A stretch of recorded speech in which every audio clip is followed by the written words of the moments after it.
You're now live, it says, and we are. And I'm just going to move Peter into the studio because Peter's here. Morning, Peter. Good morning. All right, sound good, vision good. I'm just waiting for the third member of our crew. John should be around somewhere. We're live today on Facebook, YouTube, and LinkedIn. And we'll be coming live in a moment. I've forgotten the clock. I'm not particularly... Well, we'll do it without the clock. Okay, so let's take that off there. And Peter's there. I'm here, just plugging my phone. And I'm here. So the gang is arriving. John is somewhere around. Morning, Peter. How are you? Good morning. Do you know when you think, I've got plenty of time, then I looked at the clock, it says it's 10 o'clock.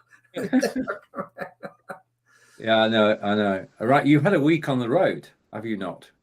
Well, I've been out and about, been out and about. Busy times, to be honest with you. My marketing, I look at it, and my searches are now doing better. My what they call pay-per-click, which is good news because that's less money to pay out. Yeah. Down 12%, but the searches is above it. It used to be the advertising was bringing in more, so I'm working on that. And once you start looking at these sort of things, I'll tell you, we've just got a few solar panel jobs in. Now, before we looked at the website, and it was going in the page, would you believe, was just all gobbledygook. I wasn't, and since we sorted it out, we've got quite a few solar panel jobs to do. So that's push. Yeah. First impressions, isn't it? If the page looks good, people will stay there. Yes, yeah. So I'm going to wait to get a landing page made for that alone, because one of my competition, but they're in Glasgow, they have a very good one. I says, oh, I must get one too. And because it's good money, you're talking about 800, 900 pound a go. Good money. Yeah. All right, welcome to the show. This is incredibly Blabbing for Britain, episode 387. We are 13 weeks away from episode 400, so that is going to be this year. And Peter and I here, we say hello to Royston Radio. It is, you're quite right, just after 11 o'clock on a Saturday morning, but this is recorded live on Thursdays, and we're live on Facebook and LinkedIn and YouTube. Hello to everybody. Right, now it's a very rare event. Hello, Royston Radio. It's a very rare event when somebody resigns as a minister and they are praised for the work that they've done. And there's been a change today in that our Defence Secretary, who did an amazing job at the start of the Ukraine war and since then, Ben Wallace, thank you, Peter. You rescued me then. He's just done such a good job, and he's basically resigned when he's at the top rather than when something's gone wrong. That's a good way to get out. Oh yeah, it is. A bit trepidation with his replacement though, because it's a chap called Grant Shapps. No, Defence Minister should really have served in the forces to get a real feeling for it, you know. And that was one thing about Ben Wallace, that he was a soldier. I think he was in the Scots Guards. So he'll have dug a trench in the middle of somewhere in Germany or something. Yeah. You know? And knows what it's like. Yeah, he's got hands-on experience. Yeah, from the bottom rung. And I feel sorry for defence ministers that have been in the forces and they really want everything for the troops. However, their budget stops them. That's the problem with it. Do you know who would have given the money? All the money they wanted. Do you know who would have been? Margaret Thatcher. Uh-huh. she would have had this world sorted out by now. Oh, she didn't mess about, did she? No, we would have been, Europe would never have taken 7 years. Never. In a month of Sundays, she would have had us out. And we say good morning to Francis Bishop. Good morning, Francis. If you're watching live, well, you are watching live because you just like the show. Thank you, and it's good to see you. All right. Okay. So Parliament's in recess at the moment, isn't it? So there's no real politics going on apart from the by-election. Nadine Dorries actually resigned at last. I mean, she was hanging back for bets and an explanation as to why she didn't get to the House of Lords. But I think she had to eventually resign. Yeah. If you say you're going to resign, well, if you say you're going to do something, best do it as quickly as possible and just get on with things. She hung around for 2 months, didn't she? So now it's a hard one. It'd be very, very interesting to see what happens. I don't think we've heard the last of her. Well, she's got a book coming out about Boris. Yeah, she's got a book coming out. I think she'll be in another party shortly. Yeah. Well, she's also on a television channel as well, isn't she? Yeah, she's got a TV show. I mean, that's what all these people do. They get TV shows and they go into Parliament for it. But you got to say she's been there a long time, you know, and it just shows you how I'm not going to use the word corrupt, divisive the Tory party are at the moment, because Rishi Sunak is getting a touch of what he gave Boris Johnson. A lot of infighting going on. Yeah, they're now plotting against him behind the scenes, and I don't know when this by-election is, but that will be very telling. However, if the candidate for the area goes up and if he does go up, the Labour candidate, I bet he keeps stum about a ULEZ zones.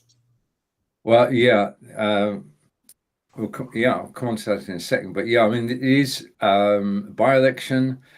Conservatives have over 25,000 majority, and both Labour and the Lib Dems think they can win it. So nobody's doing what they did in the last by-elections and saying, after you, sir. So they're all three parties fighting for it. And it is going to be, well, it's going to be interesting to see who comes out on top, whether Labour actually get it because they think they should. Lib Dems are always good at by-elections. Yeah. And the Conservatives are trying to, they're trying to justify what they're doing at the moment. Now, of course, you talked about the emission zones there, Peter, and that's one of the talking points of the week, isn't it? That people in Greater London are now got to pay £12.50. I think I'm right in saying that if you pay £12.50 in the outer zone and then you go to the inner zone, you've got to pay for the inner zone again. Is that right? I haven't looked at that one, but I know that people stay within the zone, and if they move their car to go to the shop, that's £12.50. Yep. Yeah. And Sir Keir Starmer has disappeared. Well, right. Okay. Let's just go back. The person who started all this emission zone was a chap called Boris Johnson. And he started it, and now it's being extended to Greater London for health reasons. Yeah, children suffering from asthma. Yeah. Do you know how many children have died because of pollution? I'm listening, Peter. One. They've done the studies. People get asthma, right? But there's one died specifically, right? So what they're saying is, you're polluting the country, you're polluting the area, but you can carry on if you give us £12.50. Yeah. Permission to It is permission to pollute. Yeah. Yeah, So you're quite right. To do is ban all the cars. Ban all cars. That's the way to do it. Now, what happened with Boris Johnson when he brought it in, to be fair, is it was actually for the City of London, within the City of London, for congestion. Yep. And like these things, they overstep the mark. They go, oh, we got away with that. Now, let's do a bit more. Oh, we could squeeze it a bit more and more. Now, so much so that it's hit Aberdeen. Yeah. Because last week, our zones came live. And it's an absolute nightmare in Aberdeen. So much so that my partner said that she basically won't be taking the car into town anymore. Right. There are people still going. We've got bus zones. ULIS zones, right? We've got two. So there's a bus lane. You can't take a car into it. And that's in the city centre. Right? And there's certain roads you've got to come down, turn left, and you used to go up and be able to turn right beside His Majesty's Theatre. You can't turn right now. To get to the main shopping centre where everybody goes, called Union Square, you used to come down, turn left, turn right into the car park. Now you have to come down, go right, go up another road, turn left, turn left, turn left, turn left, turn left to get in. So I think what's going to happen is people are going to go to the outskirts, and if a clever what do you call them, architect could build a shopping centre, a mall, just in the outskirts of Aberdeen, and then they'll be crying about it. The city centre, I must film it for you on you. The city centre is absolutely empty. Bad. Good morning, John. Good morning, chaps. We went to the doctor's for an 8:30 appointment. We expected to be home by 9:15. We weren't. No. So apologies for being late on, but okay. Yeah. Accepted. Yeah. Right, we're talking about emission zones. Any in Solihull or Birmingham? Well, Birmingham City, anything inside the inner ring road is the ULEZ zone. And do you pay to go in there? Well, both not of you personally. You do if you haven't got a level 6 or better car, Euro 6. But I would never drive into the city centre anyway. It's madness. Take the train or just don't go. Yeah. Well, that's what happened here. And as I say, bus zones. And the biggest difference, though, Peter, is that Birmingham city centre, the whole of Birmingham is surrounded by other towns. Yes. And cities. Therefore, people just shop local. Good for them. You only go, well, yeah, but I mean, they still go to Tesco's, etc. Yeah, yeah. I mean, I've got Euro 6 vans, but we still can't get in the bus lanes and stuff like that. You know, it's. Well, Birmingham city centre is buses only.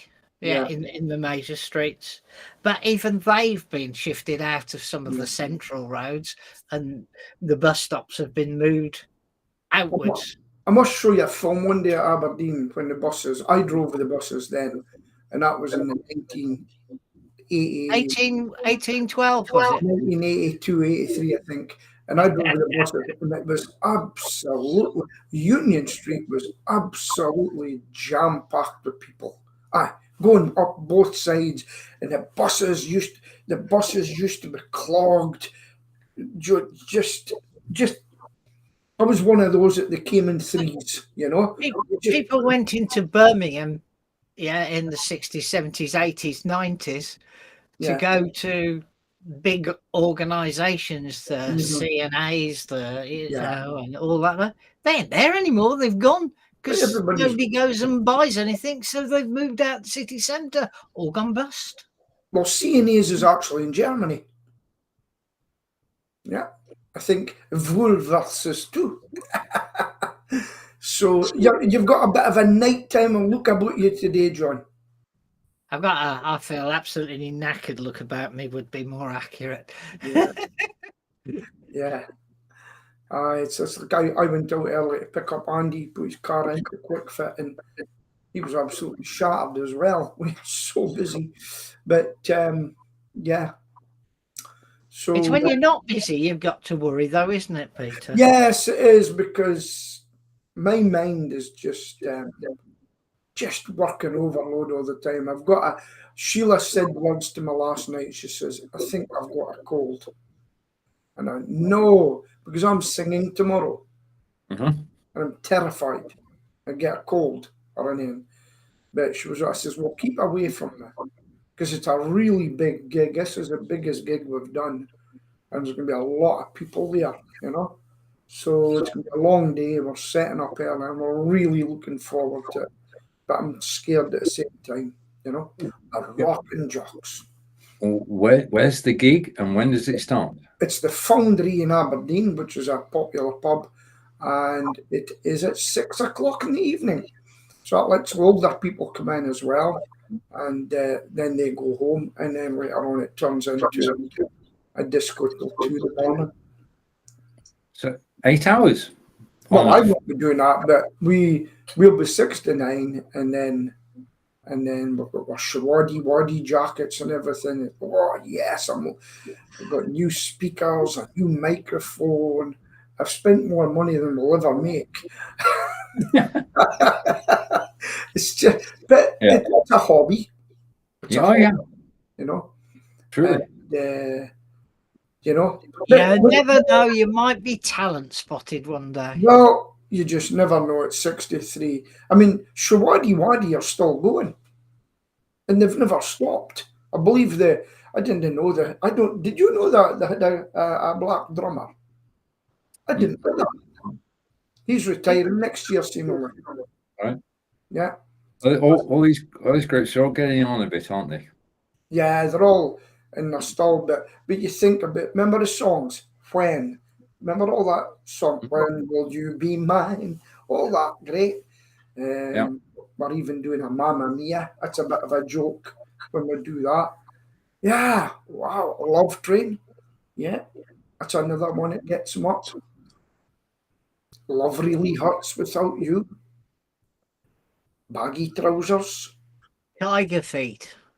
Tiger Feet, we're doing that. That was everybody used to get up and dance to that. Oh, I'm looking forward to it. Yeah. There's a lot of this to watch, actually. Anyway, has anybody heard what's happening in Ukraine? Well, I read a report yesterday that's saying that the Russians are getting better at UAVs than they were, and that they're catching up with Ukraine on that ability. Yeah. No. And of course, they lost one of their ace pilots as well. Well, 3 of them, really. Did they? They had a training mishap and 2 jets collided. All right. Okay. Yeah. In recent times, there have been more advances by the Ukrainian army. Right. So they are making progress, but it's a war of attrition. Yeah. Yeah. I watched a program about a lot of British and things pulling out away from them. They've decided they've had enough. People have volunteered and went into the foreign, you could call them foreign battalions as such, So a lot of them are leaving, actually, and they had their reasons. So it's not. Again, this is a modern warfare where social media's got a lot to play with as well. Because I told you, I see other things in social media that you won't see here. Yeah. I used to follow an American guy who's embedded with the Russians. Haven't seen him. for a while, and he tells it from the Russian side. Right. You know? And then there was Russian troops. An old lady refused to leave her area, her and her husband, and the troops had to go in with food for her. They went down to the front. She wouldn't leave the front line. She says, we're not moving. So no gas, electricity, nothing. So these guys were going in from their side, Russian troops, giving gas burners and everything. So they've got a humanitarian side too. Yeah. Indeed. Right. Andy Murray is still British. There are, in fact, 5 Britons taking part in the US Open today in round 2. So tennis is going well. Andy's going well. Amazing chap. I mean, he's what, in his 30s, 37? Yeah, I think so. Yeah. And he's still going strong. Amazing. Anyway, let's speak about Burnley. Burnley won last night. This is a major thing. This is the first win we've had this year in official games, because we beat Man United 3-1, of course, but we don't talk about that. So Burnley looked like they've got their season up and running at long last by winning last night. Although it was very narrow margin, John. It was only 1-0.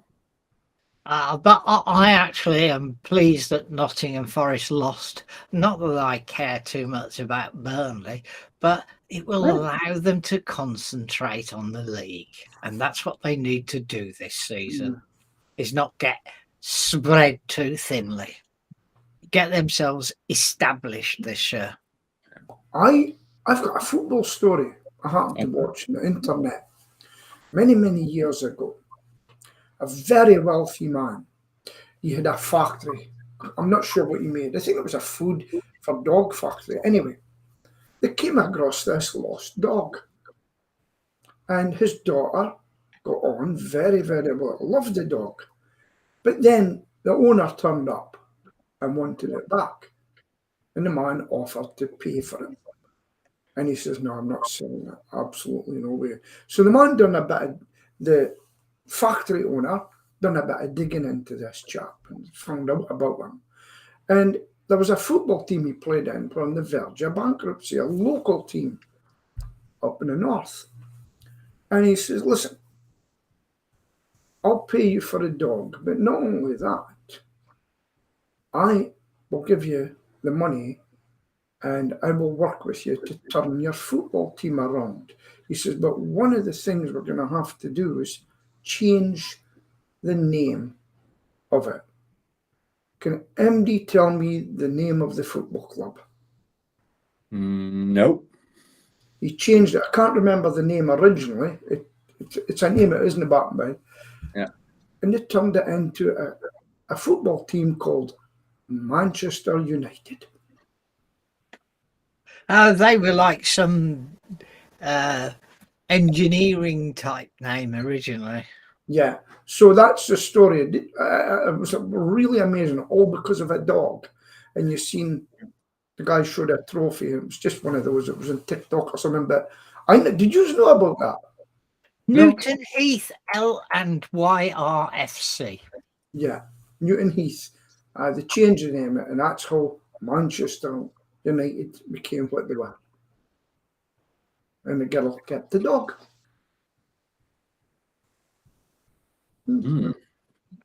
That's my football bit over. Okay. Now, the L&YR stands for Lancashire and Yorkshire Railway. Okay. Okay, on to things practical. Flu injections, yes or no? No. John? Haven't been offered one this year. I really would take it if I had a reason to go to the doctors, but I wouldn't be going there specifically just to get a flu injection. Angelica and I were offered one yesterday. Angelica's going to go ahead, and I'm thinking about it because there can be complications, Peter. Yeah, well, I've been offered it for years actually, and most of the time I don't. But last year I took it. I'm just not sure of anything anymore. And that's the truth. Right, I always say I'll take my chances. Yeah. Did you have an adverse reaction last year? No. But Okay. I haven't taken any COVID jab either. I'm not taking any more. I've met a lot of people that, what a hardy woman my partner is. I just see her coming in with stuff and she's got a big sack on her shoulder, carrying a 20 kilograms of dog. But Sheila's a tough woman. She really is. Yeah. Yeah, no, I'm not taking any more jabs. I think my body's had enough of everything. Yeah, I'm thinking about it. Right. Yeah. Why are you hesitant? Because the complications with diabetes. Yeah. Well, that's why you get it, because you're diabetic. Yeah, I mean, yeah. So do you prevent getting the real thing by having the jab?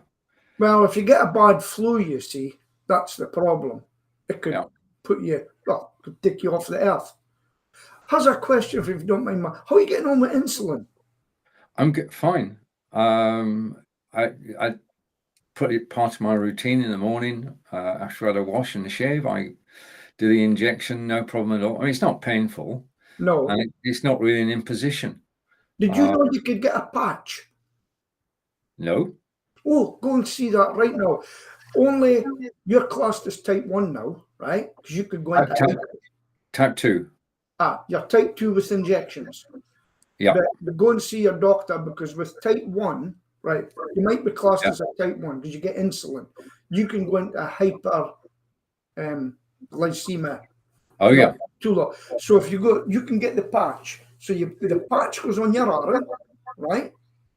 Yeah. And then you take your mobile phone, because you can put in the app, and you go beep, and it'll tell you what your sugar level is. But more importantly, it'll tell you if it's going up in the next hour or so, and it'll tell you if it's going to go down. Right. Just shortly. Because I would love one. I was going, they're £60 a month if you buy them. Oh, yeah. Yeah, I saw that. I've been checking those out. The Libre 2, you will get it because you're on insulin. That's actually being advertised on television now. Yes. Yeah.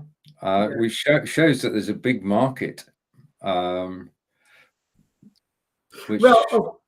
let me tell you, there's a guy who's rich. He's an agent, a showbiz agent. Can't remember his name. Jonathan someone, Shell or something like that.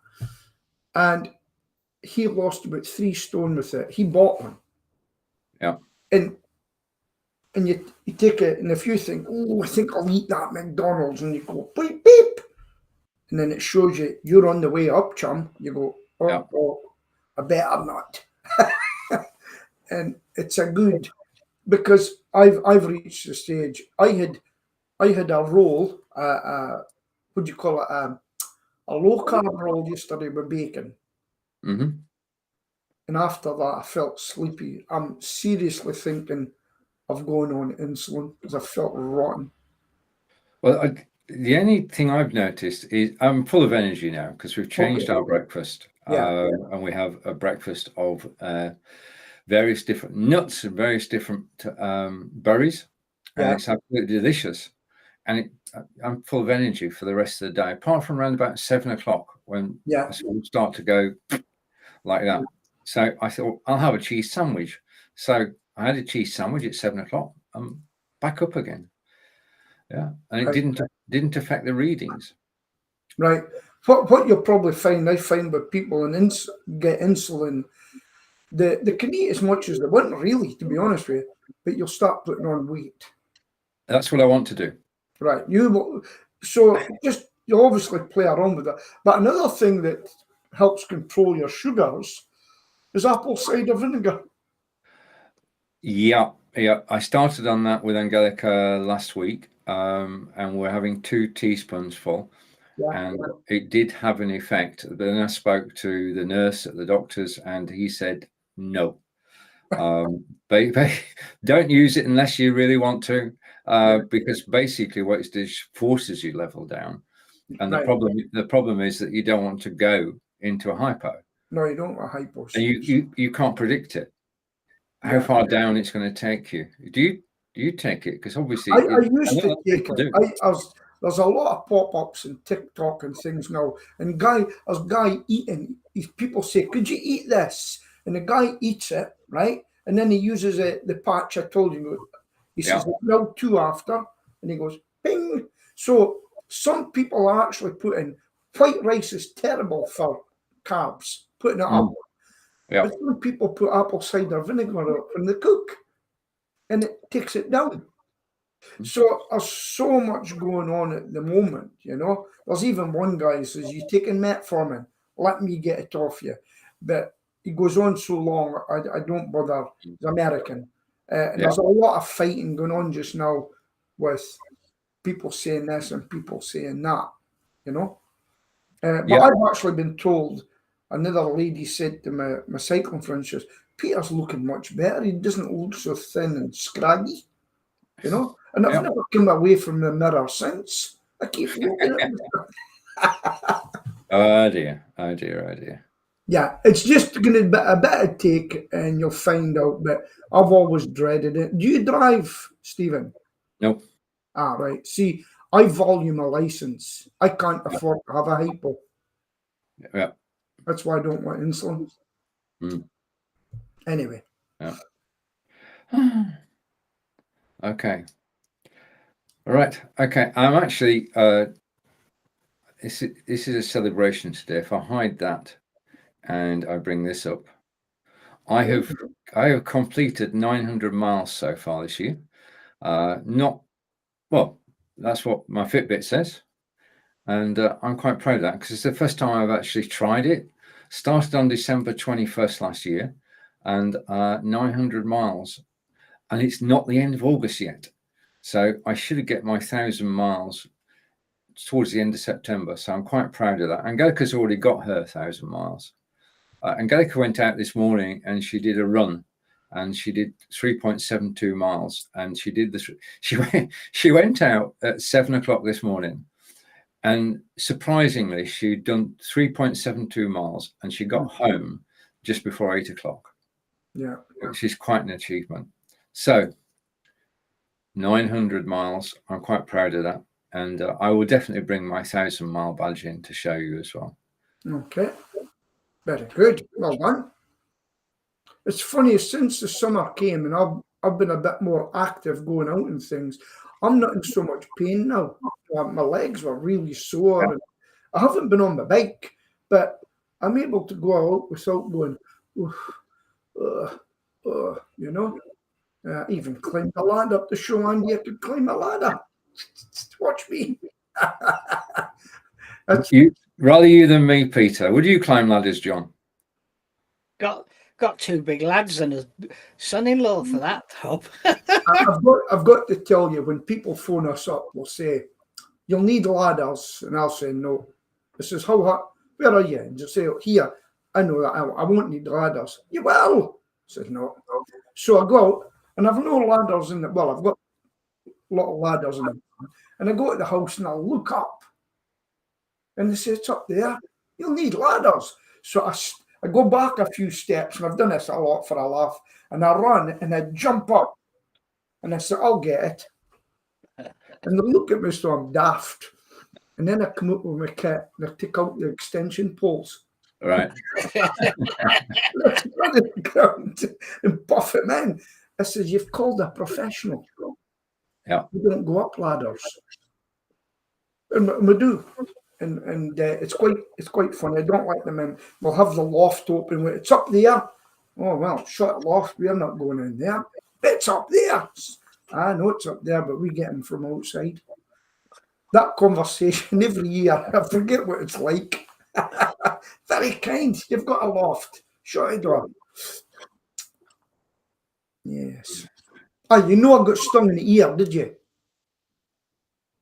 Did you know about that? No. Oh, I was up and I looked in a window. I said to this lady, I'll go up. And I look out and I've got a pole. Just lean out the window a bit. And I've got a bit that turns back so you can puff the dust into the nest. And I had all my kit on, leaning out, because I really got to watch your eyes, you see. And I finished, shut it, plenty of action, came downstairs. I said, "I'll just take my kit off and we'll settle the bill and things."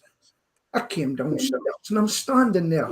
And all of a sudden, a wasp came flying down, as much to say, no, it was him. And it came right to my ear and stung on the ear, right?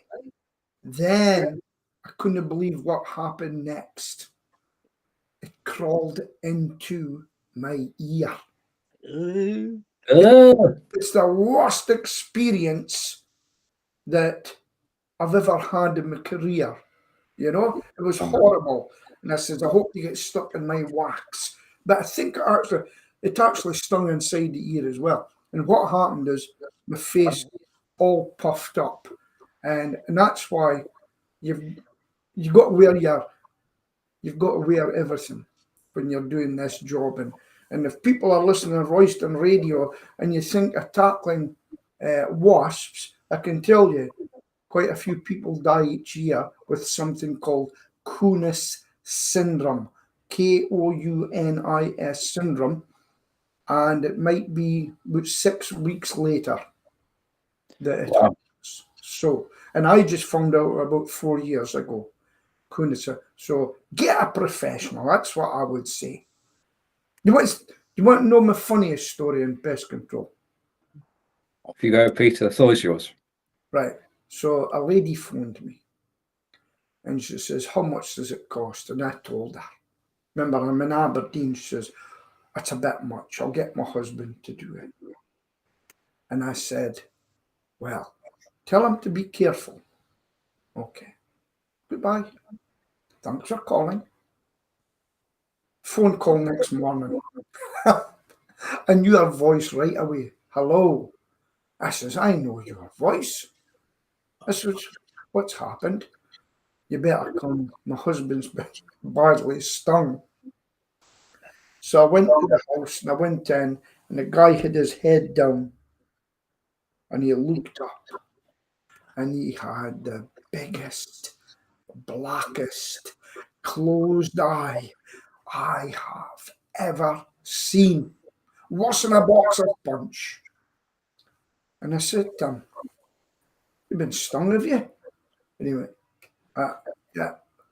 I said, where did it sting you? He calls me everything. No, never forgot that one. Tickled me. Yeah, oh dear. Right, 2 legal things. Police. There are changes to the method by which errant policemen are being investigated. They can now be sacked by the police themselves. Now, this is going back to the old system that we used to have, and then it was replaced by sort of independent investigation, and now it's back to the police investigating themselves and punishing themselves. Now, I don't know what the numbers are, but I've got to think that the number of policemen who shouldn't be there is small. John, do you have any information? No, it's not something I've even really considered, you know. But you see, here's a problem with the police policing themselves, etc. Right? We've just had a lady put into prison, a baby killer. Right? And when it was reported that they suspected it, what did the management do? They basically covered it up and denied it. And it's all about their image and protection. The police would say the same. It's all about protection. Yeah. It was Jimmy Savile. There was protection there, their image, all these things. So is it right that the police should police the police, or should it be an independent body? Well, that's been decided. The independent body's gone and the police are doing it now. Right. So then the only way the policeman, if he feels he's a police person, has been sacked, then they have to go to a tribunal, basically. Yeah, that's their course. But the police federation, I think they would stick up for any other people, from what I've seen. And I don't know. I just think it's I don't know, not unsafe, but there's protection going on. Yeah, I mean police chiefs are actually saying it will make life a lot easier for them because they can get rid of undesirables a lot easier. Yeah. That's the logic behind it, rather than it being delayed and what have you. But every policeman has a union rep. Yeah. And the union rep can speak for them. The council can speak for the council, not council, can speak for them. So they do get defended and they do get the rights respected. Yeah, I suppose it's just like being in a private company and the boss decides you broke the rules, you brought in, you've got a right to appeal, etc., etc., etc., and then at the end of the day say, we're letting you go. Mm. All right. And you mentioned that the second change, Peter, and that's the nurse who killed those children. And she refused to appear in court for sentencing. So she said, I'm not going to be there when I'm sentenced. And that's changed. Now every person who's accused must appear in court for sentencing. And if they don't want to go, reasonable force can be used to take them there. What's your views on that then, John? Let's ask John on that. Well, those things already exist. Just judges don't use them, those powers. Right. Okay. That's why they're strengthening the situation. Yeah. So currently a judge can insist that they come to court or are made available by video, but they don't. Okay. I'm not sure about we all want vengeance, and you know, if they don't want to come, just put them away and never see them again. It's their sentence is in there for life. Indeed. Because, in all honesty, if you give the public a choice nowadays, they would have public hangings in the town square. Well, we don't want to go back there, Peter. If the government here put it out, I've got a feeling it would happen. Yeah. I would go around with soft drinks and everything, selling them. Okay, let's hop over to America then. Apparently, somebody investigating ex-President Trump has been looking at the money side of things, and apparently he magicked up $2.2 billion. And from Joe Biden? No, it wasn't real money. He overstated his net worth, and of course, by doing that, he was able to do new projects by saying I'm worth such and such, and he actually wasn't. It's amongst many things that we're finding out. But I've got a thing here. A friend of mine, or a friend of John and I's, Mr. Ziegler, we'll call him that. It is a gun-toting Republican. Yeah. So there's no right. And one of our other friends, who I'll not mention, Jim was having a conversation about the Democratic presidents, and he obviously condemning Biden. But one of my friends put his head above the parapet and decided to defend Biden in a Republican conversation. I thought that was very brave, because all Jim's friends are Republicans, well, majority of them, apart from me and John, and it's putting your head in the lion's den and just poking the lion and saying, hang on a minute, I think you're wrong. And the lion's going to turn, because this led me on to a thought. It's the US election next year. Now, at the moment, Trump is got over 50% of the votes. Yeah. He's not taking part in any of the televised debates. And the odds are that he will become the candidate. Okay. Then you've got to try and have Biden will be there for the Democrats. You've got to try and have a fair election. But what happens if Trump loses next year? I think you've got a recipe for civil war. Oh, I mean, I think they're on the brink of it now. Yeah. They keep raising the stakes. Yeah. Yeah. There are militias training right now. Yeah.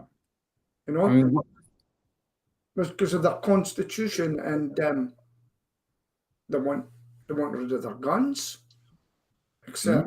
But the problem they've got is, if it came to it, a lot of the military would be on the side of the Republicans. That's the truth. Right. Well, it just seems that they're heading for a civil war. Yeah. It doesn't surprise me.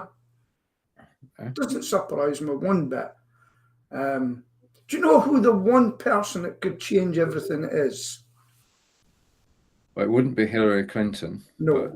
No. The guy Kennedy, forgotten his name, Kennedy Jr. Right. He's trying to get in as the Democrat, but he said he wants to know who killed his uncle.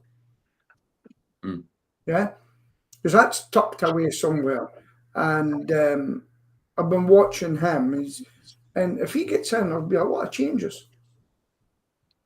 The Democrats don't want him in either, you see. I don't think they really want Joe Biden in. Well, it's a nation split down the middle, literally. Mm-hmm. It's a nation. It's just came to. It's the Northern Ireland situation, really. You know. Yeah. But rather than a religious divide, it's a political divide. Yeah, it's a big political divide, and you know, how's the thing? They all loved Trump bashing, right? Do you know their figures have dramatically decreased since he won't give interviews? They've just plummeted, and a lot of the big stars and CNN are gone because Trump kept them alive. Their ratings went up when they were Trump bashing. But Tucker Carlson of Fox got kicked out. So he set up what you do, Stephen. He set up his own channel live. Yeah. And you know that him and Trump had a talk at the same time. They got more viewers than a lot of them combined. He got more viewers than a lot of them. That tells you something. The mainstream media long term are finished. They're finished. Yeah, it's all going over to internet, isn't it? Yeah. Everybody that gets cancelled from a TV program because they won't apologise or stuff like that. The route now is to get people to come to your own website, which you've been doing, and do it themselves. And they're actually beating the mainstream media. A lot of them, not them all. Yeah, and that's where basically wherever the advertising money goes, the advertising goes to an audience. I mean, if you get an audience, then advertising will come over and say, right, we'd like to appear in your broadcast. And that's happening increasingly. Terrestrial television, the money's going from there over to the internet. Well, I don't know what about. Remember when GB News started? Remember that? I think it was 2 years ago now, Stephen. Remember that? Yes, I remember that, Peter. Yeah. But so what happened there was, before they even started, they were saying to companies, if you advertise with them, we're boycotting you. And that campaign started before they even went out. But there's just recently been someone in Parliament that's going to be looked into, because people within it, the campaign to stop it, are getting government funding. Right? So they're getting that, and it's all coming out now about what's happening. And there was cancel culture. You dare advertise with them. Remember the co-op? The co-op were all ready to go, and Andrew Neil said to them, they're pulling out. And he said, they were pulling out because they were going to get cancelled. He said, just to let you know, you'll never advertise with us now. Yeah? And their adverts are boring because you don't watch it, but it's a lot of Welsh adverts actually, but slowly but surely people are coming in. So, I know where to get a £1,500 funeral now, that's for sure. It tells me 8 times a day. Okay. It also tells you the age of the audience as well. Yeah, it's people like me. Yeah. People like me, gamins, the callers. Yeah, but there's a lot of, I mean, some of the ministers won't go on, some do, and it's starting to change. It's having that ripple effect. I mean, it goes back to Gillette, when Gillette used to be all a man can be. Then they brought something else in that I just said, oh well, that's me then. If that's how they think of me, I won't go back, and I've never bought any again. Never bought. Well, I'm Gillette. Because that's because they try to punish me as a man. Yeah. And then it was the same with Bud Light. How's their shares doing? No idea. Oh, they plummeted. Right. Anyway. Aye. Right, what's happening in Solihull, John? Not a lot. There's a lot happening in London now. They've just declared a new defence minister and a new energy secretary. Yeah, the new defence minister might be Grant Shapps. It definitely is Grant Shapps. Yes. Yeah. So who's his replacement then as energy secretary? Who is it? I've never heard of her. Her name is Claire Coutinho. It's names you've never even heard of. Yeah. She's been an MP since 2019, apparently. Do you remember that guy, Professor Van Tan? Remember him? Oh, yeah. Through the COVID, yeah. Do you know where he's working now? University or America? Oh, he's working for one of the job companies. Okay. Big job there. Oh, very cozy, don't you think?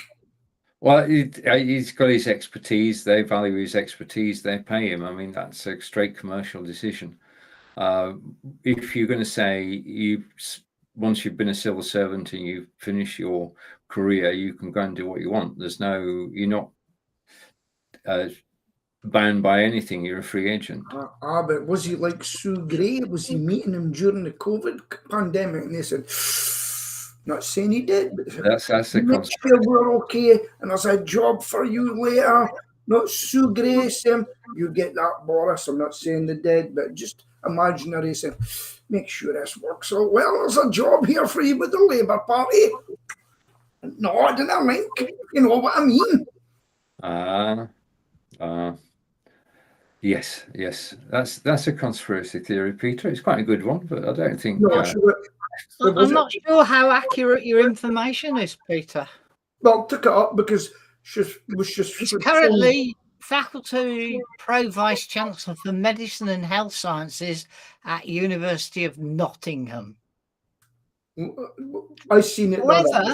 However, he has also had a job as an associate director at SmithKline Beecham since 2000, a part-time role. Yeah, but going back to Sue Gray, seemingly she broke the code. I'm talking about Professor Van Tan. Okay. We talk about both. Yeah. So we accept that, John. What about Sue Gray, Peter? Well, when she was in a civil servant, she was in talks with Sir Keir about a job. Right. And that was found that she'd broken the code. Yeah. But they'll let her get a job anyway. Well, yeah, because you can't stop. Well, what do you do? What would you have done with her? You can't say somebody can't take it. Well, no. Difficult one, Peter. Difficult one. Yeah. Yeah. I would say, no, where their bread's buttered. Yes. Would I trust what they say? If you're listening on Royston Radio, thank you very much. We're 5 minutes to the hour. Just a little warning to John that we're going to finish in about 4 minutes. Right, where else can we go? We could talk about the weather. That's a very British thing to talk about. Well, weather was absolutely, the sun's out. absolutely marvellous. Shiny. Here. Grey and rainy here. All right. Okay, it's grey here. My bag's packed. I've got my waterproof in there. I've got some water. I've got some tablets. I'm a traveling medicine cabinet now. Just in case. I mean, I know I'm type 2, but you can never be too sure. And I'm off. I'm going to be walking down the canal at 11:30. And might have a cup of coffee on the way back as well. There's a little cafe, which is at the top of the locks, which is very good. So I might have a cappuccino whilst I'm out. Cappuccino got a lot of sugar in it. Well, I basically I'm sort of saying occasional treat, Peter, and I'm monitoring the levels. So yeah. Yeah. That's why if you get the patch out, it'll be great for you, because you can monitor it after you've eaten something, you know. Yeah. I was watching a thing yesterday. Pickled gherkins are good with diabetes with a meal. Oh. Yeah. There was a couple of guys I watched on the internet, as I say, to do it. Why have they put you on insulin, by the way, if you're type 2? That was the hospital. All right, interesting. Right, okay. My count was, but when on the 29th of July is 102. Okay. I work in old money. Do you work the old money? Well, yeah, I'm working. I mean, the critical level is 16.7. Yes. Mine was 102. So it's the same money, but totally off the scale. And when I left the hospital, it was 25. Right. And now it's down. The average is 10.4. So I'm actually getting, well, still high, actually. Yeah, but 8 out of the normal range for me it is between the 6 and 10.10. Yeah. And 8 of my last readings were within the range. Okay, because I've always been told it's between 4 and 7. That I was getting down to 3.9. Yeah, basically I've been told to do it in stages. I've got a review in 2 months, and I've got to try and get between 7 and 9. Yeah, that review. Okay. Yeah. The target obviously is to get down to 5 or below. Yeah. This will make you think, Stephen. In America, it's a matter of life and death over there. Do I buy food or do I buy insulin? God, I mean the dollars that they have to spend. I mean, I've got a regimen, and if I'm going to go to Boots and collect it this week, and it doesn't cost a red cent. That's but right. If you're in the States, you could talk $2,500, $3,000 a month. Yeah, I mean, some of them have to go to like churches and things, charity who supply them. Yeah. And it broke my heart when I knew what they had to pay for insulin. By the way, the memorial's really coming on in Aberdeen for J.J. McLeod, the co-inventor of insulin. It's really doing well. Very good. Yeah. Okay, right. This weekend in Devizes, it's Carnival weekend, which means we've got a carnival going through town. The fair's arrived, the fair's set up. There are things going on in the town centre, a full weekend of things to do. And there's no park run this Saturday. So Angelica and I can go out and about. The park in Melksham is actually the council are using it. So we can't do the run because they've got a set up for the 2 days. So we're going to be in Devizes for the weekend, celebrating. Looking forward to it. Hopefully sunny weather. Fingers crossed. Yeah. Well, I've got my gig tomorrow night, and I feel a bit shattered after that. So, and I'll be answering calls probably. John? I'm just getting on with my allotment at the moment. Seems to be, I mean, I've had a couple of busy weeks work-wise, and now I'm going to have a week or two of me, not work, basically. So, very good. John, it's definitely over to you. Okay, it's that time to say goodbye. So, I'm in Scotland.